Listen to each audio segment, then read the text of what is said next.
Protein is an essential nutrient required for all individuals. The recommended daily allowance is 0.8 grams per kilogram of body weight per day, accounting for 10 to 35% of total energy intake. For the majority of people, if you have adequate food intake, you have more than adequate protein intake. Nevertheless, through diet, powders, or pills, many people choose to supplement their protein intake. Athletes do it to build muscle. Dieters do it to spare their bodies protein while losing weight. Women do it to strengthen their fingernails and hair. An infusion of essential amino acids through protein supplementation can help increase protein synthesis above normal levels and counterbalance the muscle protein breakdown that occurs after resistance training. While research has shown that this infusion can occur intravenously, we recommend the more practical oral consumption for home users. And, as with any substance, more is not always better, but some people still take it to the extreme.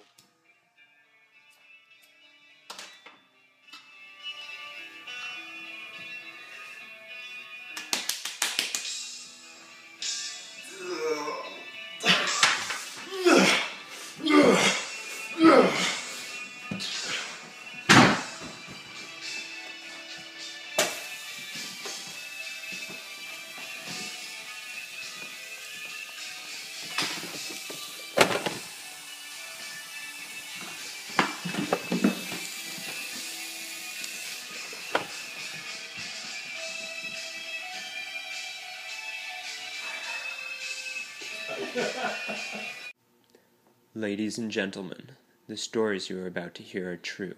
Only the voices and identities have been changed to protect those involved. I spend about $50 a month on protein.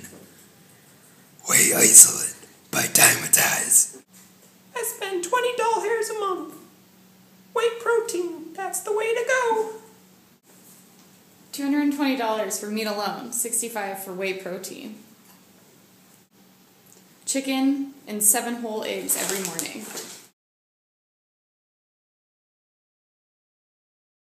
40 grams right after weight training.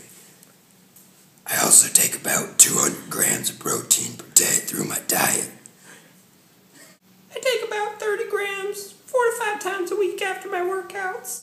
About 250 grams per day, about 1 gram per pound of body weight.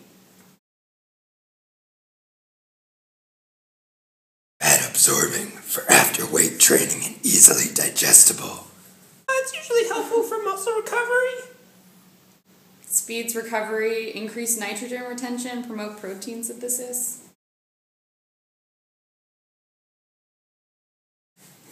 No, there are no risks. What are you, crazy?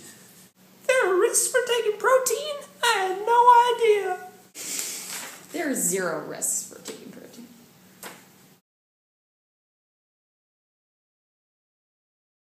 Now, are any of you guys taking carbohydrates in addition to your protein? Carbohydrates are for beep! True. I thought carbohydrates made you fat. So you're right. Anything in excess can lead to fat, but what you should be aiming for in your diet is a combination of carbohydrates and proteins. So preferably in a 3-to-1 balance. 3 carbohydrates every gram of protein that you're eating. So a nice balance is what you're aiming for, not all of one and none of the other.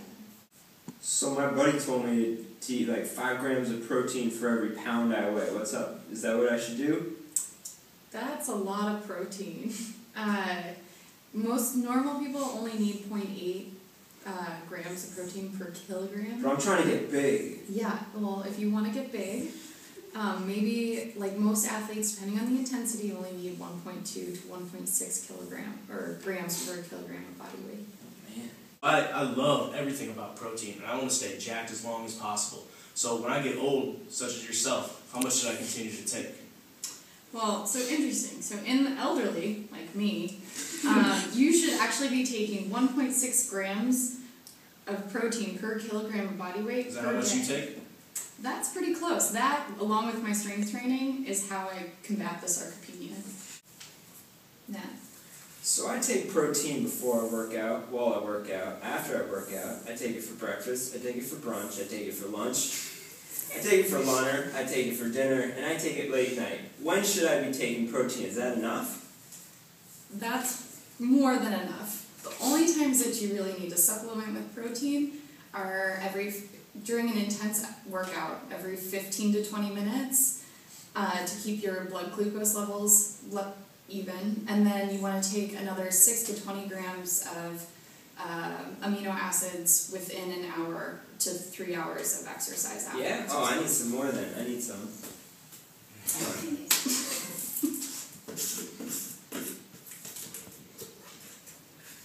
You want some? What kind of protein are you guys supplementing? Well, I like it raw. I'm on an all-dairy kick. I like whey. None of that girly soy stuff. I take it all. I take soy protein, I take whey protein, I take caseins, I eat chicken, fish, I eat eggs, I take essential amino acids, non-essential amino acids, branch chains, and that's just for breakfast. Guy's a beast. Those are all great ways to get protein, but you can get it with a good balanced diet, like the dairy kick. You can get the whey and the casein through your dairies. You can get the soy through vegetables and supplementing with having a balanced diet, or with the meats and the fish and the eggs. But ideally you're getting it through your diet because that's enough to meet your needs, and it'll help with both muscle recovery and muscle glycogen restore. That was a big word.